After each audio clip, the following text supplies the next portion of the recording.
उत्तर प्रदेश के बांदा जिले की बॉर्डर मध्य प्रदेश से लगती है। बांदा जिले में एक गांव है सत्याम। 11 दिसंबर 2023 की सुबह इस गांव का मिश्रा परिवार परेशान था। साथ ही उनके पड़ोसी भी परेशान थे। इस गांव में कोई पुलिस स्टेशन नहीं था, लेकिन ये गांव पास के बबेरू पुलिस स्टेशन की हद में आता था। उस दिन सुबह सुबह कमलेश मिश्रा नाम का लड़का अपने 4 दोस्तों के साथ कांपती आवाज में थाने पहुंचा। पुलिस ने उसे शांत कराते हुए कहा कि आप सही जानकारी दे। इसके बाद कमलेश ने पूरी जानकारी दी। बोलना शुरू करते हुए उन्होंने अपने छोटे भाई अरुणेश मिश्रा की 4 तस्वीरें भी इंस्पेक्टर की टेबल पर रख दी। उन्होंने जो जानकारी दी वो कुछ इस तरह थी। सतियाव गांव के प्रेमदत्त मिश्रा की पत्नी का नाम उषा देवी था। बच्चों के मामले में इस कपल की मानो लॉटरी लग गई हो। एक एक साल के डिफरेंस पर जन्मे 7 लड़कों के नाम भी उन्होंने इस तरह रखे कि पीछे इश्क आता हो। थाने में बैठा कमलेश सबसे बड़ा है। उसके बाद अखिलेश, नागेश, धनेश, भुवनेश, अरुणेश और सबसे छोटे का नाम आशीष रखा। छठे नंबर का अरुणेश मिश्रा कल रात से घर नहीं आया। वो कहीं खो गया था। पुलिस ने जब इस बारे में ज्यादा जानकारी मांगी तो कमलेश ने जानकारी दे दी। 27 साल का अरुणेश हमारे 7 भाइयों में सबसे बहादुर और चालाक है। उसे एक लीडर के फॉर्म में काम करना पसंद था। फिलहाल वो भारतीय जनता युवा मोर्चे में हमारे डिवीजन का जनरल सेक्रेटरी है, लेकिन फ्यूचर में उसकी इच्छा विधायक बनने की है। पुलिस ने पूछा कि वो नेतागिरी के अलावा क्या काम करता है।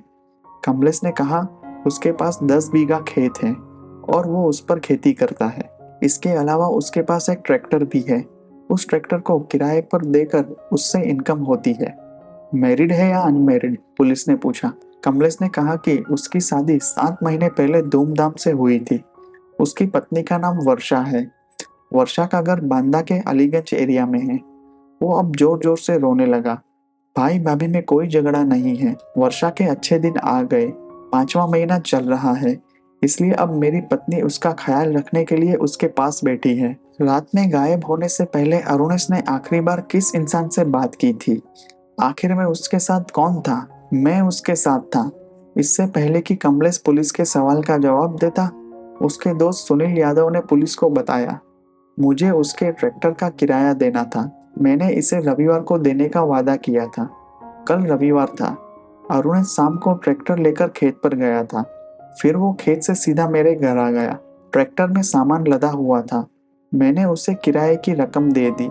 इसके बाद उसने ट्रैक्टर को मेरे आंगन में ही रख दिया और मुझसे कहा कि मुझे अपनी बाइक पर घर छोड़ दो।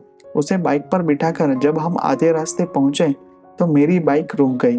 देखा तो पेट्रोल खत्म हो गया था। वो नीचे उतरा और बोला कि कोई बात नहीं, मैं चलते हुए चला जाऊंगा। और वो गया, लेकिन कहाँ गया और अब कहाँ है कुछ पता नहीं है। कमलेश ने कहा कि अरुणेश ने आखिरी बार अपनी पत्नी वर्षा से बात की थी। उसने फोन कर वर्षा से कहा कि मुझे आने में थोड़ी देर हो जाएगी, खाना तैयार रखना।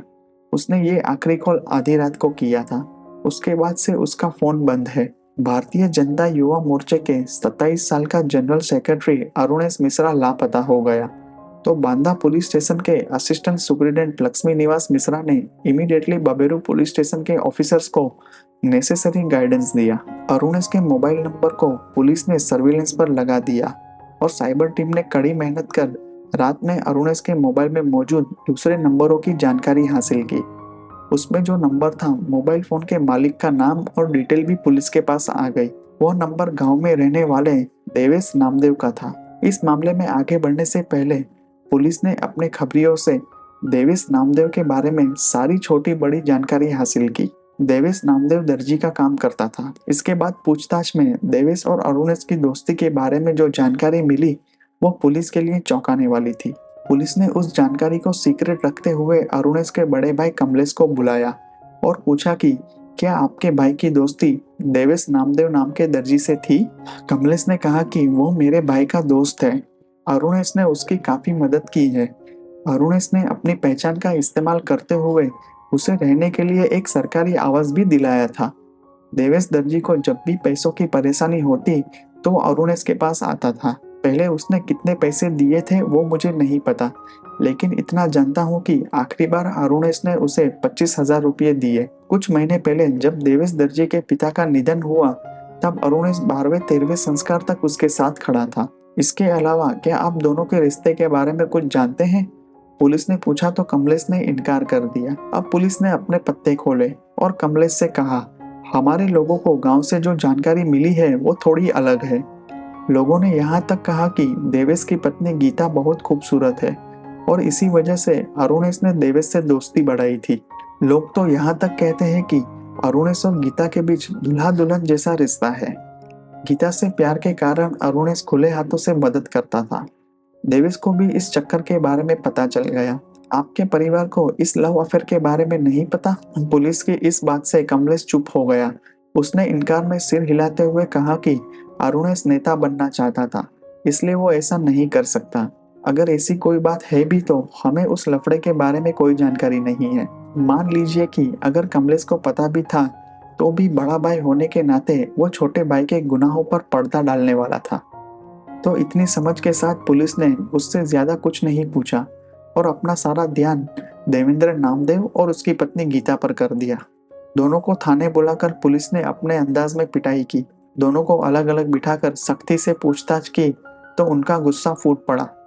दोनों का कबूलनामा सुनने के बाद इंस्पेक्टर ने तुरंत एसपी अंकुर अग्रवाल को जानकारी दी। अंकुर अग्रवाल डॉग स्क्वाड और फॉरेंसिक टीम के साथ आए और पुलिस की टीम के साथ गांव वालों की भीड़ गांव के अपर प्राइमरी स्कूल पहुंची। 10 दिसंबर 2023 रविवार की रात अरुणेश लापता हो गया और 12 दिसंबर 2023 को उसकी डेड बॉडी नेकेड पोजीशन में मिली। चौंकाने वाली बात यह थी कि सोमवार और मंगलवार को स्कूल खुला होने के बावजूद प्रिंसिपल, टीचर्स और स्टूडेंट को इसका एहसास नहीं हुआ। डेड बॉडी स्कूल के टॉयलेट के पीछे पड़ी हुई थी। साथ ही इस स्कूल और अरुणेश के घर के बीच की दूरी भी कुछ ही मीटर की थी। जब डेड बॉडी को पोस्टमार्टम के लिए भेजा गया तो अरुणेश की पत्नी वर्षा का रो रो कर बुरा हाल था। शादी के सिर्फ 7 महीनों में ही उसके माथे का सिंदूर मिट गया। उसके पेट में 5 माह का गर्भ था। पोस्टमार्टम रूम के बाहर अपनी जेठानी की गोद में सिर रखकर कहराने की आवाज सुनकर वहां मौजूद सभी लोगों की आंखें नम हो गई। 13 दिसंबर 2023 को बांदा पुलिस लाइन में प्रेस कॉन्फ्रेंस में अपराधियों के कबूलनामे के आधार पर एसपी लक्ष्मी निवास मिश्रा ने पूरी घटना की डिटेल में जानकारी दी। अरुणेश को गीता से प्यार हो गया क्योंकि वो खूबसूरत थी और गीता को भी गोरे नेताजी पसंद आ गए। इन दोनों के बीच हर तरह के रिश्ते थे और अरुणेश एक मददगार दोस्त बनकर देवेश दर्जी को पैसे देता था ताकि उसे ये फायदा मिलता रहे। देवेश को जब अपनी पत्नी की बेवफाई और दोस्त के धोखे के बारे में पता चला तो वो सदमे में आ गया। एहसान के बोझ तले दबा देवेश ज्यादा आक्रामकता नहीं दिखा सका। उसने अरुणेश से रिक्वेस्ट की, भाई ये आपको शोभा नहीं देता, मेरी पत्नी से दूर रहो। उसने बार बार टोका लेकिन वो दोनों हवस में अंधे हो चुके थे, इसलिए उनकी छुप छुप कर मुलाकातें जारी रही। एक टाइम ऐसा आता है जब शांत और निर्दोष इंसान का भी खून खौल उठता है।